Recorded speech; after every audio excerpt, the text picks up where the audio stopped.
YouTube channel. So this chapter, section 2, is about capacitance, and first of all we need to define what a capacitor is. Okay, a capacitor is a device that is going to be used to store charge. Okay, now again I repeat the definition for a capacitor. Capacitor is a device, okay, it's an object that it has a purpose. We use it to store electrical potential energy. It has many uses, including tuning the frequency of radio receivers, eliminating sparking in automobile ignition systems. You know, sparking can cause an explosion, so that's why that's one use of a capacitor, okay, to eliminate the sparking. Storing energy. Storing energy is going to be like the most common use for a capacitor. Now, another use that capacitors have is to store energy in electronic flash units. That's why people like engineers or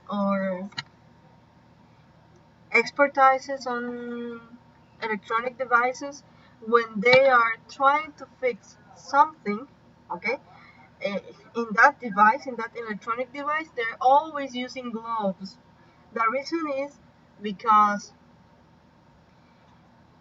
the internal system of a computer has capacitors, and those capacitors, as you already read, they are used to store charge. Okay, so what happens if you, with your bare hands, you touch um, an electronic system?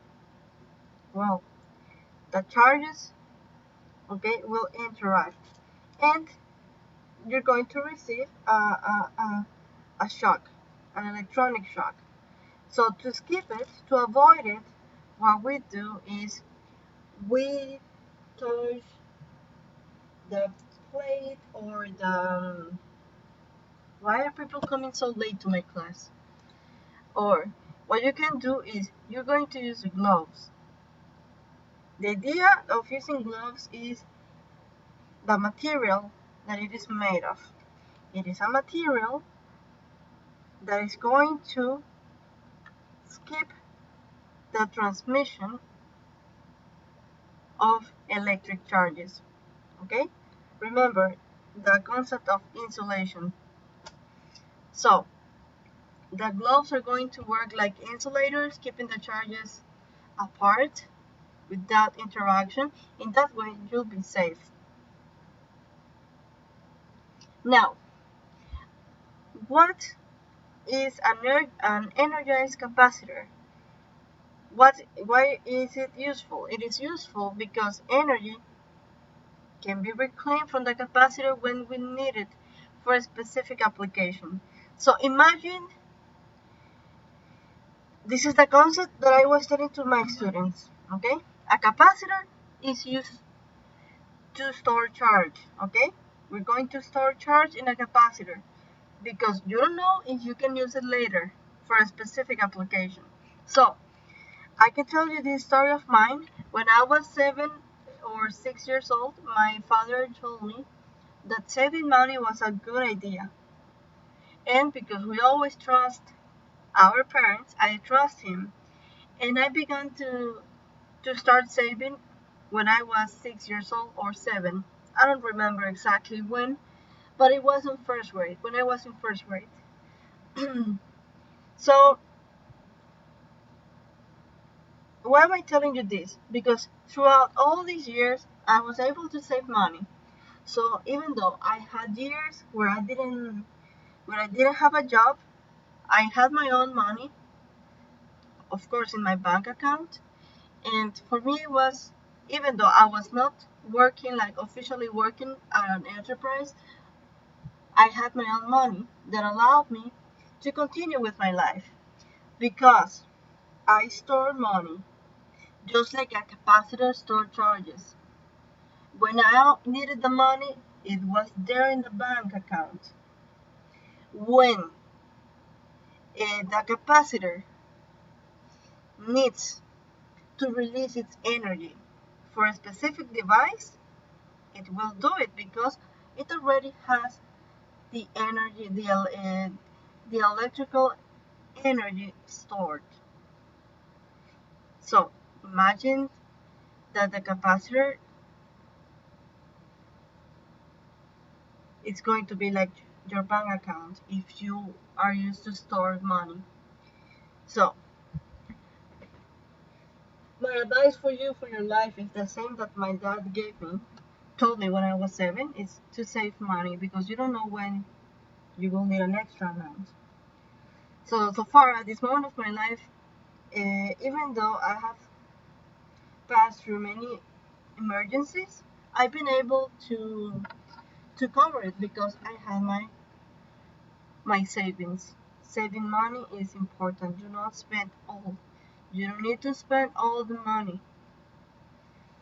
I know the first salary is very tempting, okay? It's like you want to spend it out whatever you want to buy. But please get used to save money. It is good. Like my mom says, no se sabe una vuelta de la vida. You don't know it. So saving money is a very good advice. Just remember, capacitor stores charges just like Martinez saves money in the bank account. Now, a capacitor has a typical design. It consists of two parallel metal plates. A metal plate is something like this, okay? And it says that it has two parallel metal plates. So in front of it, I will have another plate, okay? But those plates are going to be separated by a very small distance. So this is one of my plates, this is one plate, and this is the second plate, okay? And what you see here right there between them is what we know as the separation. This type of capacitors is called parallel plate capacitor. The capacitor is energized by connecting the plates to the two terminals of a battery or other source of potential difference. Remember, how do we measure potential difference? Potential difference is measured in volts. So voltage, a source of voltage, is going to be like batteries, providing enough potential difference to connect the capacitor. Now take a look to this one. In here, in this diagram, you can more or less see how this capacitor works. Now take a look to the first, in part A. How can you understand this? These are the plates, okay? These are the plates. And these plates are parallel. Imagine that this capacitor is like this. So these plates are parallel. That means that the separation is going to be the exact same throughout all of it, throughout all the surface. Now, what happens here? This is a circuit, okay? This is a circuit where this is the switch, this is the battery, and these are the wires, okay? As you can see, the switch is connected to the battery, and the plate of the capacitor is also connected to the switch. The other plate of the capacitor is connected to the battery. Now, one thing that I want you to notice is the kind of charges. As you can see, in each plate, you will notice that you have positive and negative charges, okay? Now,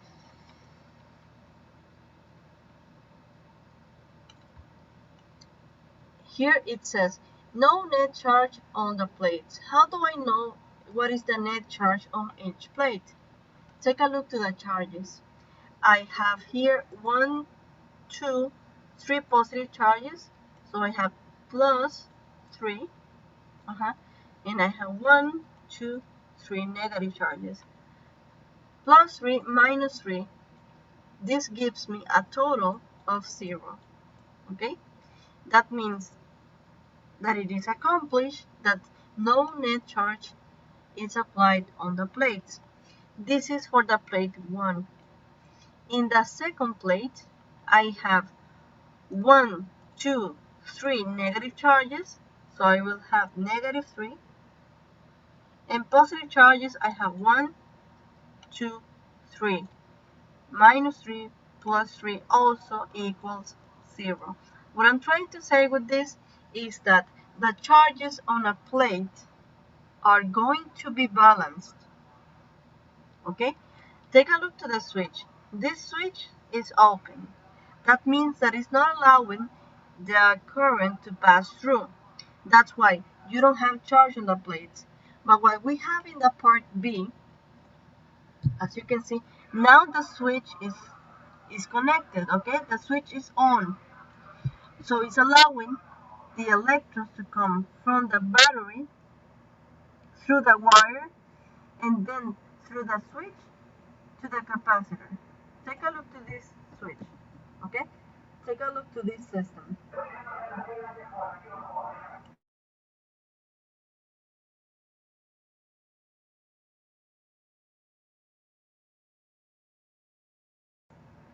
Okay, sorry about it. Now, take a look. Now that the switch is on, it's allowing the current to pass through. And the current is just taking charges, okay? Taking charges to the next level. The next level is the capacitor, the plate, one of the plates of the capacitor. Now, take a look here. It says small net charge on each plate. If I calculate now the net charge, as you can see here, I have 1, 2, 3 positive charges, so I have plus 3. And the negative charges here in the plate, I have 1, 2, 3, 4. So plus 3 minus 4, this gives me a total charge of negative 1. As you can see, now that my switch is on, there is a small net charge that is acting on the first plate. And in the second plate, as you can see, I have 3 positive charges, 1, 2, 3. So I have plus 3, but only 1 negative charge, minus 1. So here, the charge, yes, it is a small net charge. So when you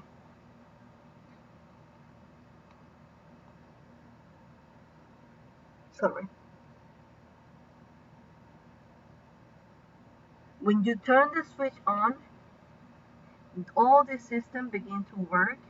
So these electrons from the plate are going to travel through the wire to the battery, and then from battery to the switch, and then from the switch to the other plates. So the electrons have been transferred. This is allowing to have a small net charge on each plate. And in the third example here, this happens during charging, okay? This is the process that happens during charging. Now, my capacitor is completely charged. So what happens after charging? The electrons that were in these plates are gone. As you can see, there are no more electrons. Electrons are those in blue. So in here, you don't have more electrons. So here, electrons are gone. But these electrons are now part of the first plate. Now, what happens with the net charge? Now we're going to have a greater net charge because we have more charge in this plate. How do I know that I have more charge? Because you can see the amount, okay? You can see there are a lot of tiny balls over there on the plate. So what is the total net charge in it? The net charge is going to be 1, 2, 3, 4, 5, 6. Is going to be minus 6. And I have 1, 2, and 3. Plus 3 positive charges. So my total charge is minus 3. So the absolute value. Okay, remember that here we have -1. The absolute value of each 3 is bigger, it's greater. So there is a greater difference in the charge in this plate because now the capacitor is completely charged. So this is basically how the capacitor works. It's going to store charges just in case later you'll need it.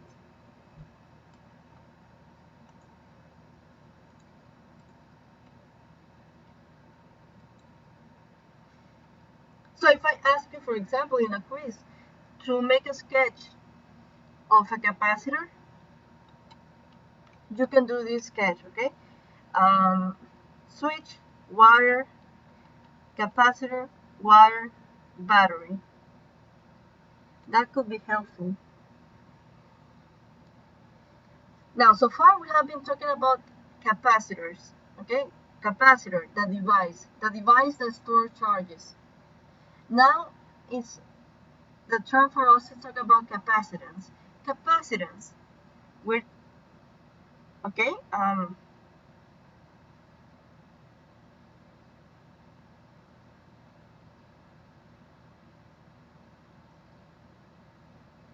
Capacitance is,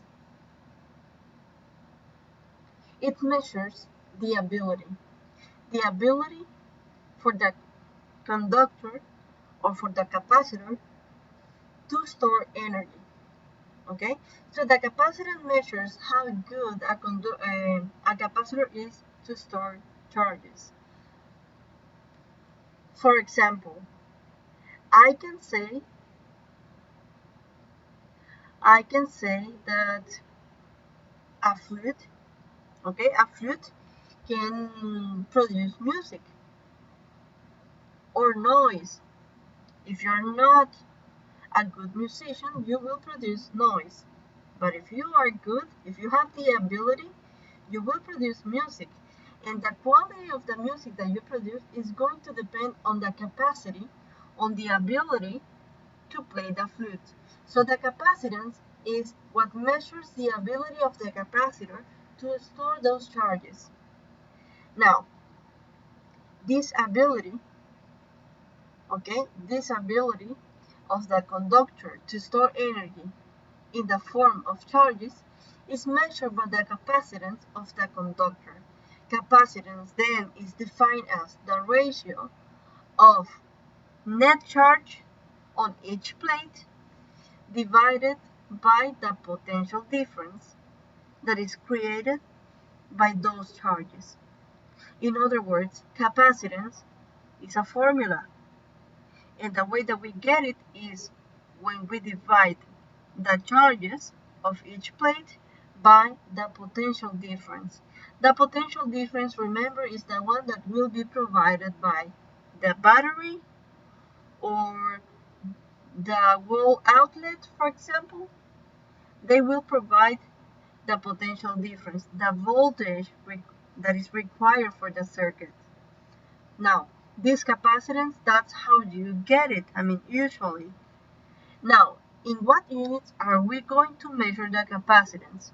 The SI unit for capacitance is farad, F, which is equivalent to Coulomb per volt. Remember, a charge is measured in Coulomb and the voltage or potential difference is measured in volts. So, coulombs per volt is going to give you farad as a result. In practice, in real life, capacitors are going to have capacitances ranging from microfarads to picofarads. In other words, microfarads or 1 times 10 to the negative 6 farads or in picofarads, pico, the prefix pico, that means times 10 to the negative 12.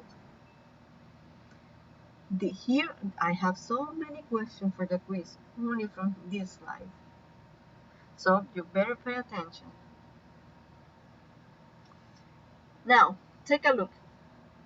A parallel plate capacitor in vacuum. The capacitance of a capacitor will depend not only on the charges and the potential difference. Will also depend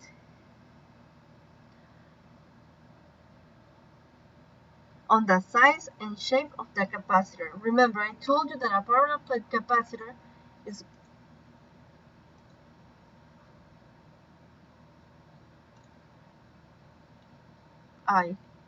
what did I do?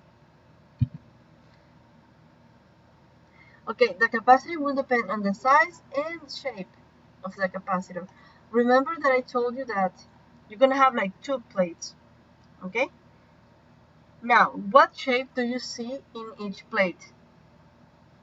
Is that a circle? Square. It's like a square or a rectangle.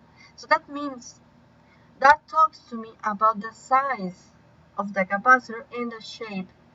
It has a rectangular shape. It has a square shape. And what happens when we know about the shape of an object, we can get the area. Okay? Sometimes you can get the capacitance with this formula by knowing the charges and the voltage, or you can get the capacitance by knowing the area of the plate, the distance between those plates, and this epsilon. This is a Greek letter epsilon. This epsilon is a constant. It's called permittivity constant. Now, this Greek letter that tells you about the permittivity, it has a value. It is a constant. It is like Casey. Okay, it is a constant. It's never going to change. This is the value for epsilon. 8.85 times 10 to the negative 12 coulomb square per Newton meter square. Now, that value is going to allow you to get the capacitance, but under the condition that between the plates, what you have is vacuum. Vacuum. Do you know what vacuum is? Oh, I'm gonna send you a video. It's amazing. Vacuum in Spanish is vacío. Okay? So, literally nothing. There's nothing there. It's And by nothing I mean not a single particle. So, when you have vacuum, what you have is totally emptiness. Now, this vacuum tells me that I mean in this distance right here, you have nothing. Nothing. Not even air. Okay? Because air has gases. Okay? Gas particles. Vacuum is not air. Yet it is invisible because there is nothing there. Okay? So, here, between the two plates, you will have the condition that there is vacuum. And if there is vacuum, you can get, or you can use this permittivity constant to calculate the capacitance of the capacitor if you know the shape. Now, we can combine the two equations for capacitance. We can combine these two equations in order to get the charge on a parallel plate capacitor.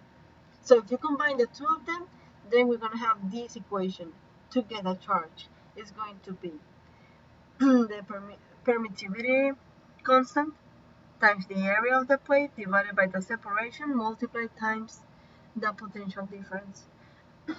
Sorry.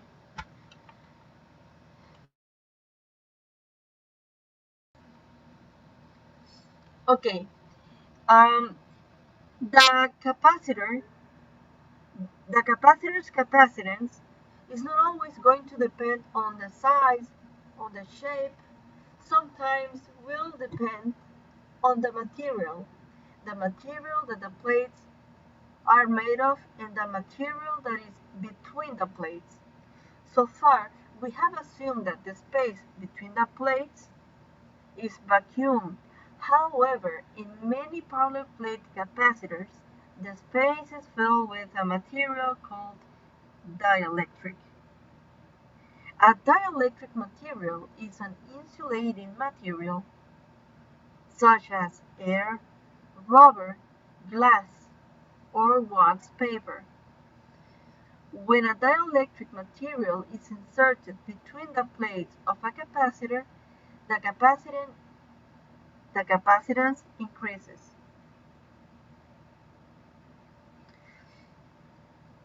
So I don't know if you have bought some electronic devices when they are brand new. I don't know if you have seen, like, in the place where the batteries are. Imagine that this is the uh, where you have the batteries. Okay, imagine that this is a, I don't know, whatever. Okay, and here you can place one battery and here the other battery, but there is sometimes a material here, like a tiny piece of paper, white paper. I don't know if you have seen it. And sometimes you try this object and it doesn't work, and then your mom tells you you're so dumb. Just take the paper away. And so you take the piece of paper, okay, you take it away, and now the electronic device is working. That piece of paper is exactly what we know as a wax paper, and the reason is, the reason why we use it is, the wax paper, we use it because it is a dielectric material. It's not allowing the charges to be in contact.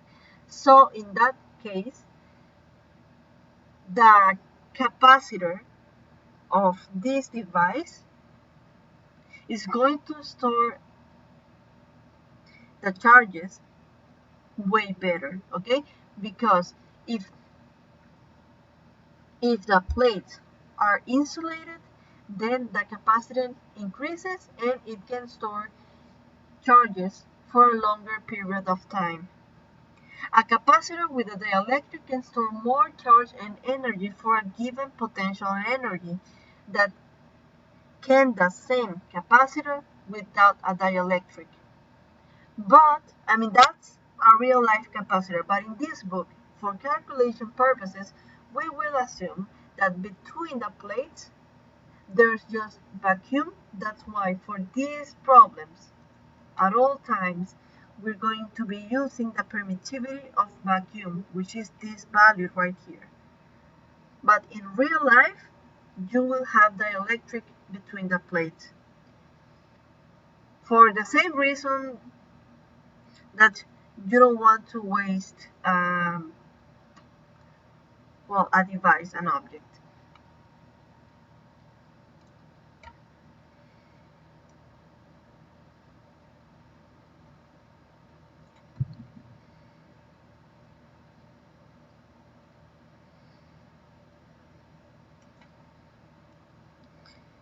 So imagine that you have this jar, okay?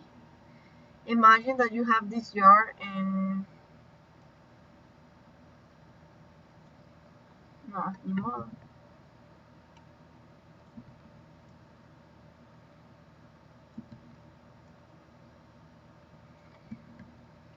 Bueno, imagínense otra vez.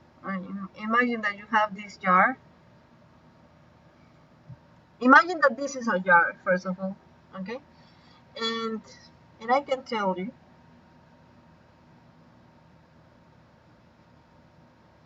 that it has a leak, okay? It has water inside, but it has a leak, okay? It has a leak over there, so it's allowing the water to flow, okay? So you are wasting water, and I can tell you, here's this patch. You can fix it or not. What are you going to do? Are you going to fix it? What do you prefer, to be wasting water, or would you rather to fix it? To fix it. It is better if you fix it, okay? So a capacitor works a lot better with a dielectric. Just put it on. Just put the dielectric. Just separate the plates. Make sure that the plates are completely apart and that the charges are not mixed. If you do that, then the capacitor will work a lot better. So imagine the leak is the leak of charges, and the dielectric material is the patch. You put the patch, and the jar is going to store water for a longer period of time. Take the patch away, and then all the water will leak, and in the end, nothing will left. Nothing will remain left in the jar. So imagine that the electric is a patch, use it. It is better. Now, what happens when you discharge a capacitor? The purpose of the capacitor is to store the charges. But what happens when you discharge it? Once the capacitor is charged, the battery, okay, or other source of potential difference can be removed. It's like when you have the phone plugged to the outlet. You can use the phone where it's plugged to the outlet. You can use it, okay? You can play with your phone, you can watch videos, whatever, okay? But what happens if you unplug it? Does your phone have a battery? Does your phone have a battery? A good battery, I mean, that you can unplug your phone safely. I mean, normally, yes, people have good phones, okay? And even if the battery doesn't last all day, at least it's going to last 30 minutes. So if you unplug the phone, you can still continue watching YouTube, playing on the phone, because it has a battery. So imagine the capacitor, once it's charged, you can remove the battery and still the charge will remain in the capacitor until it is required. Those charges are required, okay, for a specific device that requires charges. So a battery can store voltage and a capacitor can store charges. Once you connect a device to the capacitor, it's going to discharge. That process, pretty obvious, is called discharge, and it is the opposite process of charging.